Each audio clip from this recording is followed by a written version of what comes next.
درود بر شما، وقتتون بخیر. امروز میخوام برم پلتفرم مادر رو بررسی کنم در مگون، پلتفرمی که تازه شروع به فعالیت کردم روش. صفحه مگونم خود به خود بالا اومد چون توش بودم. یه رفرش میکنم که بتونم ورود بزنم که ببینید تو گوشی چجوری میشه ورود زد و چطور میشه کانفیگریشن گرفت.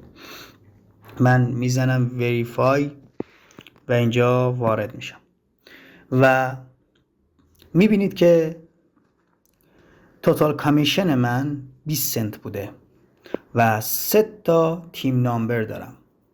من قراره که امروز یک عضو جدید اضافه بکنم. برای این کار میام تو قسمت تیم، میام تو قسمت invitation link یعنی لینک دعوت و این لینک دعوت رو برای اون شخصی که میخوام ثبت نام بکنه ارسال میکنم. مثلا من میام در تلگرام خودم و برای این شخص که میخواد ثبت نام بکنه لینک دعوتم رو ارسال میکنم و تمام. حالا ایشون باید بره و ثبت نام بکنه. من بقیه فرایند رو روی سیستم خودم انجام میدم که میخوام برای ثبت نام بکنم. فرایند ثبت نام رو با هم دیگه بررسی کنیم. خب ایشون میاد روی اون لینکی که من بهش دادم کلیک میکنه. بعد از کلیک روی اون لینک میاد توی ثبت نام. رفرال کد من یا اینوایتد کد من اینجا براش خود به خود اومده، نمیتونه تغییر بده چون از لینک من وارد شده. اینجا ایمیل مورد نظرت رو میزنی، ایمیل من سیو رو این سیستم، ایمیل اون شخص. پسورد مورد نظرت رو وارد میکنی. من پسوردش رو براش میذارم.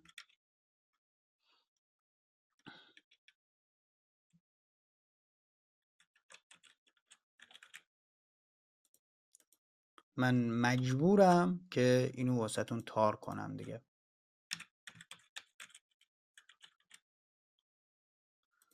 من ربات نیستم رو تیک میزنم و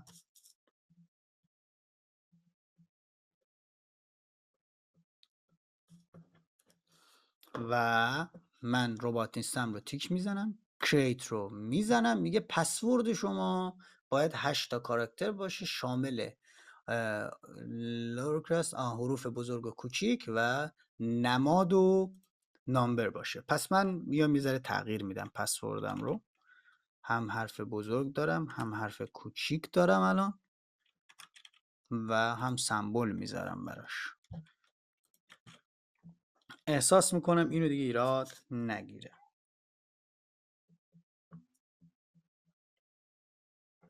نبایدم ایراد بگیره دیگه، همه چیش اوکی شد. your completed میگه تو کامپلیتش کردی، دستت در نکنه. حالا همون پسورد رو باید وارد بکنم که وارد بشم. من اینجا دارمش، بله، و I'm not robot. میبینید که ثبت نام این مگون خیلی راحته. واردش میشی و اینجا نیاز به احراز هویت داری. من اینجا ایران رو انتخاب میکنم یا اینجا 98 بنویسم خود به خود ایران میاد چون کد ایران 98 و من در یاد دارم کد ایران رو. اینجا میام شماره اون شخص رو، شماره این شخصی که دارم ثبت نام میکنم و قرار پنل رو واسه من واسه خودش یعنی بزنه رو وارد میکنم. اینا رو همه رو هم تار میکنم، ببخشید، و شماره رو وارد کردم و کانتینیو رو میزنم. شماره رو اینجا به شما نشون میده، میگه آیا با این شماره رو تایید میکنید؟ میگم بله. نامبر موبایل نامبر سیو سکسسفولی، میگه با موفقیت ثبت شد. من اینجا انگلیسی هم میکنم فارسی که ببینیم چیه. شروع احراز هویت رو میزنیم. یه اسم کامل میخوایم، یک نشنالیتی یعنی ملیت میخوایم و اینجا میگیم با چی داریم احراز هویت میکنیم. با نشنال کارت یعنی کارت ملی، شماره کارت ملی، جلوی کارت ملی، پشت کارت ملی و کارت ملی زیر صورت. پس من اینجا میام ایران رو انتخاب میکنم، A B C D و E. کجا رفتی؟ E. ایران رو انتخاب میکنم. نچرال آیدی کارت رو انتخاب میکنم که انتخاب هست. شماره کارت ملی، عکس جلو و پشت و عکس شخص. من یه دقیقه وایسید که من ببینم چطور میتونم کنم که خب من نهایت تارش میکنم دیگه. بریم عکسش رو بیاریم بارگذاری کنیم و بعد تارش کنیم. خب الان من کد ملیش رو وارد کردم، اسمش رو همینجا یادم رفت و الان وارد میکنم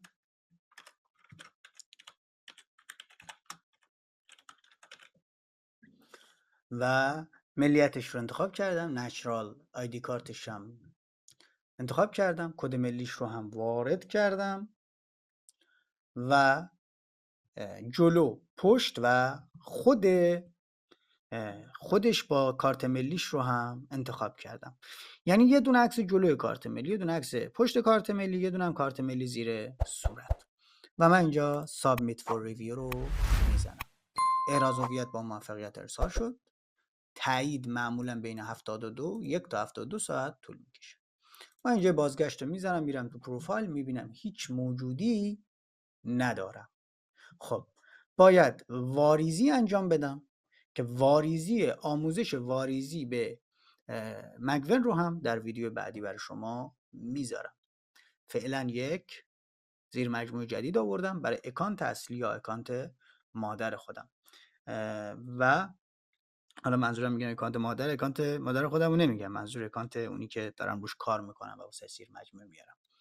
و الان اتفاقی که قراره بیفته اینه که من بیام و پول بریزم توی این مجموعه.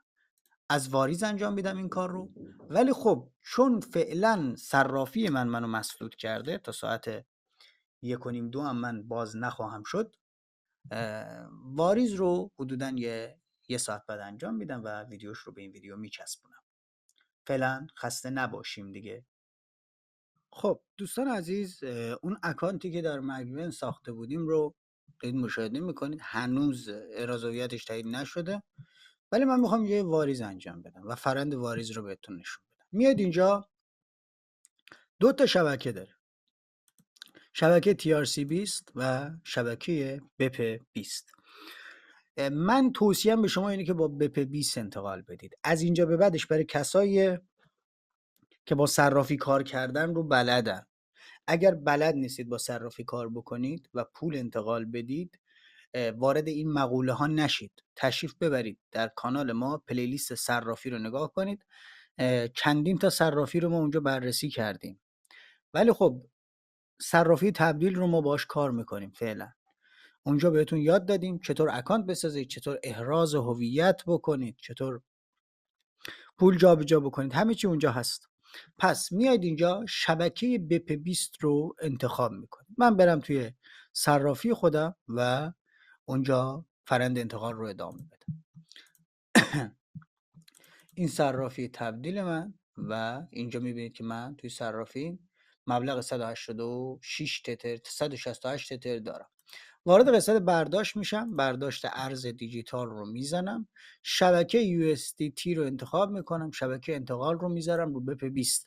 اونجا هم که داشتم به شما آموزش میدادم گفتم اگر اینجا BP20 انتخاب کردید اصلا کلا برای انتقال به هر کیف پولی، چه کیف پول سایت ها، چه مثلا واسه که دوستاتون بخواید پول انتقال بدید، اینجا میایید BP20 رو انتخاب میکنید، آدرس کیف پول رو وارد میکنید، آدرس رو از اینجا کپی میکنم، کپی شد، در این قسمت وارد میکنم بدون اضافه و کم.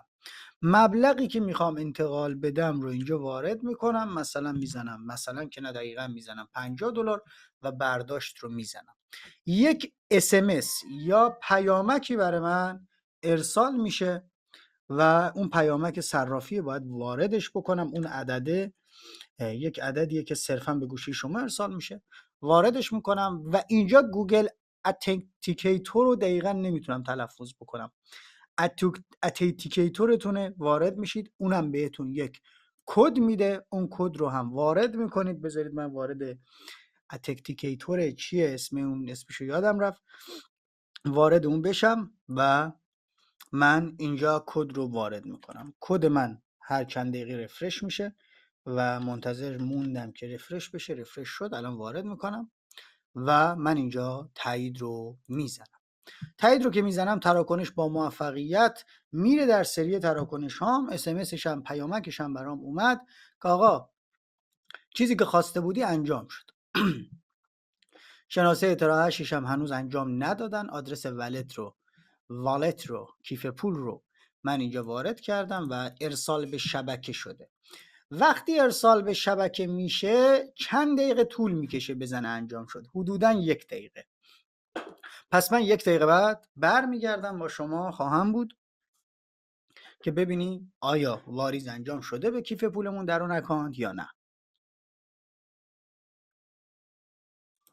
خب حدوداً 1 دقیقه زمان برد. الان اینو رفرش کنم میبینید آخرین تراکنش من که 50 تتر بود زده انجام شده. باید بریم توی اکانت مگونمون. میگه بررسی مجدد تا 24 ثانیه دیگر اتفاق میفته. من مشاهده تاریخچه واریز رو بزنم میبینید که کاملا دقیق 49.72 واریز شد. چرا 49.72 مگه اینجا کم میکنه دوباره؟ نمیدونستم.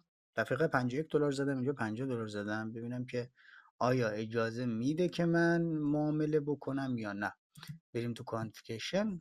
بله کانفیگریشن بهم داد. حداقل موجود کیف پول رو 50 زده.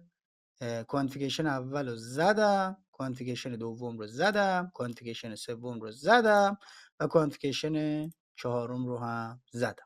حد روزانم رو پر کردم. من میام تو این قسمت موجودی من شد $55.71 و وقتی وارد قسمت کانفیگریشن های خودم میشم میبینم که درآمد امروزم 99 سنت بوده، تقریبا $1. فردا درآمد من دیگه میشه $1 عزیزان دل. حالا ببینیم که چه میشه کرد. من الان اکانت رو اینجا، ویدیو رو اینجا دوباره استاپ میکنم، برمیگردم ادامه ویدیو رو تو گوشی سر اون اکانت اولیه‌ای که من این اکانت رو زیر مجموعه اون کردم صحبت میکنیم با هم. فعلا یک خداحافظی ریز با هم داشته باشیم. خب بریم وارد گوشی شدیم. الان بریم توی اکانت اصلیه. میبینید که اکانت بالانس من شد 79.77 سنت و توتال کامیشن منم شد 30 سنت. یعنی تا به الان 30 سنت از زیر مجموعم در آوردم. 13 روزم هست در این پلتفرم وجود دارم، هستم و دارم فعالیت میکنم. میرم تو قسمت کانفیگریشن من و میبینید که اینجا سود من رو داره بیشتر میکنه. بزنیم با هم ببینیم که روزهای قبل چقدر در می آوردم، امروز چقدر در آوردم و در کل چه اتفاقی برامون میفته. یکی دیگه مونده، زدم این رو هم و میبینید که درآمد من، اکانت من تبدیل به یک اکانت 81 سنتی شد. من وارد اینجا ذره با گوشی کار کردن سخت‌تره. اکانت هم شد $81 و 30 سنت هم من کامیشن گرفتم از زیر مجموعه ها. هر چقدر زیر مجموعه هم بیشتر بشه کامیشن من بیشتر میشه، هر چقدر کامیشن من بیشتر بشه سود من میره بالا و اینا به هم مرتبطن. الان اگر زیر مجموعه های من پولشون بیشتر بشه مسلما ورودی منم بیشتر میشه چون کامیشن بیشتری ازشون میگیرم. به صورت کلی تونستیم ببینیم که آقا مگون چقدر پول میده، چقدر درآمد میده. من الان 4 تا زیر مجموعه آوردم، 2 تاشون پول ریختن، 2 تاشون هم قراره بریزن، یکی دیگه هم قراره بیارم و دیدید که آقا من اکانتم $50 بود و الان $31 در واقع سود کردم. و جالبیش از اینجا به بعده که سود من قراره رشد بیشتری بکنه. یعنی از امروز تا 30 روز آینده اگر این پلتفرم برقرار بمونه و نره، که میدونم احتمال رفتنش خیلی پایینه چون پلتفرم قوی هست، و من 3-4 تا دیگه زیر مجموعه بیارم، به راحتی روزی $3-4 سود میگیرم. با دلار 200,000 تومانی هم حساب بکنیم میشه روزی 800,000 تومان. مقدار کمی نیست انصافا.